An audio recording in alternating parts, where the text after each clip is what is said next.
네, 오늘부터 5월 임시국회가 시작됐습니다. 최근 여야는 윤석열 대통령의 미국 국빈 방문과 쟁점 법안들을 놓고 대치를 이어왔는데요. 네, 현장에 나가 있는 취재기자 연결해서 오늘 상황 좀 들어보죠. 이다연 기자 전해주실까요? 네, 오늘 5월 임시국회 첫날부터 윤석열 대통령의 방미 결과를 두고 여야는 공방을 이어갔습니다. 국민의힘 김기현 대표는 오늘 오전 열린 최고위원회의에서 윤 대통령이 워싱턴 선언과 상하원 합동연설 등을 통해 양국 관계에 새로운 이정표를 마련하는 최대 성과를 거뒀다고 평가했습니다. 또 한국과 미국의 동맹에 일본이 가담하면 3국에 보다 긴밀한 공조체제를 기대할 수 있을 것이라며 일본의 전향적인 자세 변화를 요구했습니다. 반면 더불어민주당 박용진 의원은 SBS 라디오에서 정부가 북핵 대응 성과를 부풀리려다 대한민국을 핵공유 호소인으로 전락시키는 망신 사건이 있었다면서 김태효 국가안보실 1차장의 경질을 주장했습니다. 민주당은 정상회담 결과에 대한 평가도 이어갈 방침입니다. 국회에서는 상임위 일정도 시작됐습니다. 국토교통위원회는 소위를 열고 전세사기 특별법 제정안에 대해서 심사할 예정인데요. 전세사기 피해주택의 경매시 피해 임차인에게 우선 매수권을 부여하는 정부 여당안에 대해서는 여야가 이견이 없는 상황입니다.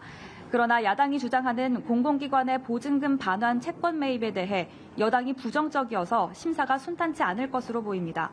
이와 함께 여야는 쟁점 법안과 관련해서도 신경전을 벌였습니다.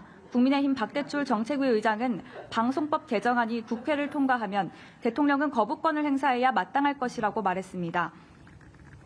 민주당 김민석 정책위 의장은 야당 주도로 통과한 간호법 제정안에 대한 윤 대통령의 거부권 행사 여부와 관련해 윤 대통령 본인이 대선 과정에서 공약한 법이라고 지적했습니다. 네, 한편 국민의힘에선 최근 7원 논란을 일으킨 최고위원들의 징계 여부를 논의하기 위해서 오늘 자책 윤리위원회를 열고 있죠. 네, 그렇습니다. 국민의힘은 오늘 오전 중앙당 윤리위원회를 열고 현지 논의를 이어가고 있습니다. 이 자리에서 이딴 실언으로 논란을 일으킨 김재원, 태영호 두 의원에 대해 징계 여부와 수위 등이 논의될 전망입니다.